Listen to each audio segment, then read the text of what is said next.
Salut les amis, c'est Chris, bienvenue sur ma chaîne, très heureux de vous retrouver une nouvelle fois. Si ton PC rame alors que tu as encore de la RAM libre, ce n'est pas un bug, c'est Windows qui gère mal une partie de la mémoire. Résultat, des lenteurs, des micro-freezes, parfois même des ralentissements inexpliqués, surtout sur Windows 10 et Windows 11. Dans cette vidéo, je vais t'expliquer pourquoi ça arrive et surtout montrer la solution propre et sûre, sans script, sans bidouille risquée et sans casser ton système. On va parler de la mémoire standby de Windows et d'un outil simple qui permet de la gérer correctement. Si ton PC n'est pas aussi fluide qu'il ne devrait l'être, cette vidéo elle est faite pour toi. Mais juste avant, regarde bien en bas à droite de ton écran, tu vois le carré en couleur, un clic égale s'abonner, ça te prend 2 secondes et ça récompense mon travail, mais bien aussi la cloche sur toute pour ne rater aucune de mes vidéos. Sache que sur chaque vidéo, je te mets dans le descriptif les meilleures affaires Amazon du moment. Si tu veux booster ton PC, avoir du stockage, des adaptateurs, etc., tu mets ce qui t'intéresse dans ton panier, même si tu achètes pas maintenant. Chaque futur achat te coûtera pas plus cher et aidera le développement de ma chaîne.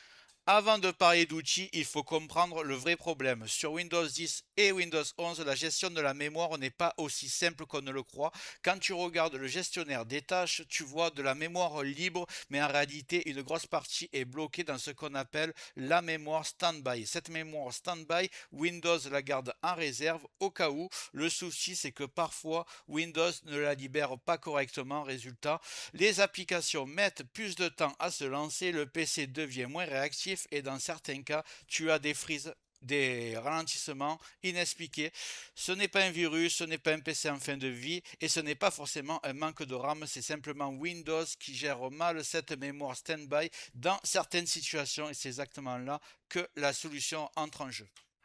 Important de préciser, ce n'est pas un logiciel miracle, il ne peut pas transformer ton vieux PC en machine de guerre, mais sur beaucoup de configurations, surtout quand on a des lenteurs, des micro-lags ou un PC qui manque de réactivité, il fait vraiment la différence.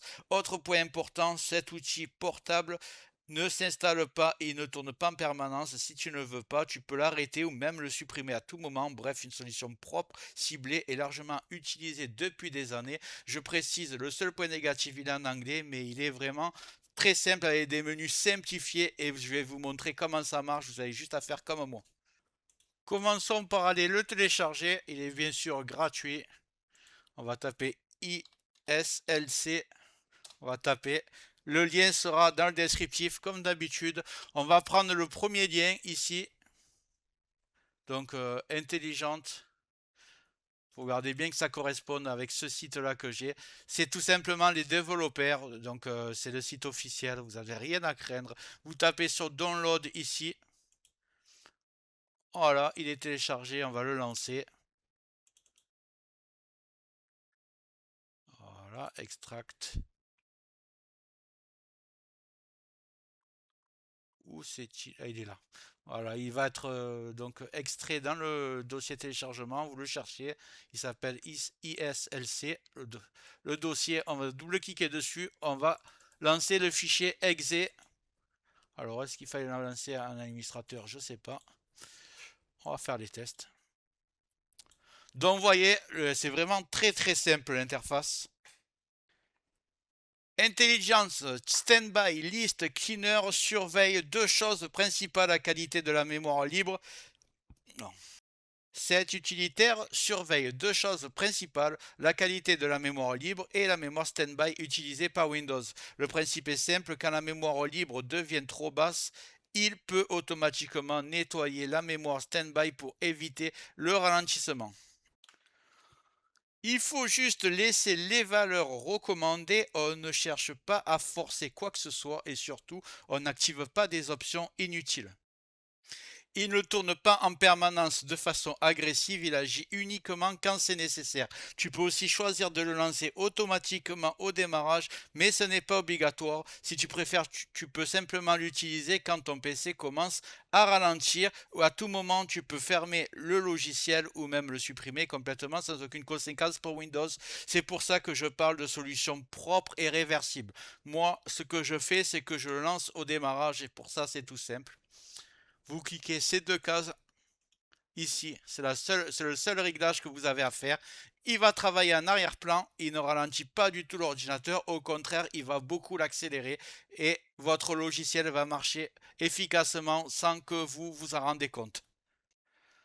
Voilà, l'icône sera comme celui que vous avez en bas à droite, il pourra aussi être ici caché. Vous voyez, moi j'aime bien le glisser dans la barre des tâches pour savoir qu'il fonctionne. Petite précision importante, quand vous cliquez ici sur Purge Standby List, ça va purger automatiquement la RAM qui est mise en standby. Donc si vous avez un ralentissement, que vous ne voulez pas faire tourner le logiciel en continu, vous pouvez le faire, mais sinon il n'y a aucune importance à faire ça. Et là, vous cliquez bien, évidemment, je ne l'ai pas dit, mais pour que le logiciel fonctionne, vous cliquez sur Start. C'est à partir de ce moment-là que le logiciel va fonctionner et donc optimiser la RAM. Ce qu'il faut savoir aussi, c'est que si vous faites Start au démarrage et que vous faites aussi qu'il se mette en miniature en bas à droite, lorsque vous éteignez votre ordinateur pendant que la RAM fonctionne, ce logiciel fonctionne, au démarrage, il va automatiquement se lancer en fonction. Donc vous n'aurez pas à chaque fois à cliquer sur Start. Ça sera automatique, ne vous inquiétez pas, ça tournera en arrière-plan comme c'est le cas voilà, en ce moment et ça fonctionnera. Du coup, pour résumer, ce logiciel n'est pas un logiciel miracle. Si ton PC est déjà fluide et que tu n'as aucun ralentissement, tu ne verras peut-être pas l'intérêt. En revanche, si tu as des lenteurs inexpliquées, des micro-freezes ou un PC qui manque de réactivité alors qu'il a encore de la RAM, ce logiciel peut clairement t'aider. L'avantage de cet outil, c'est qu'il est simple, réversible et qu'il ne modifie rien de dangereux dans Windows. Tu peux le tester sans risque et décider de l'utiliser ou non. Et la preuve qu'il est sans risque, contrairement à beaucoup de logiciels que je présente, je n'ai même pas fait de point de restauration car il n'y a vraiment aucun risque avec ce logiciel. Voilà, dans tous les cas, j'espère que cette vidéo t'a plu. Si c'est le cas, n'hésite pas à me le dire en commentaire et à liker. Si c'est pas encore fait, tu cliques en bas à droite sur le carré rouge comme d'habitude. Tu mets la cloche sur toutes pour voir toutes mes futures vidéos sur ton écran de bienvenue. Et tu peux me soutenir encore plus en cliquant le bouton rejoindre. Et d'ailleurs, je remercie les premières personnes qui font partie de mes supporters. Et je vous dis à très bientôt et je vous remercie à tous d'avoir regardé jusqu'au bout. À plus.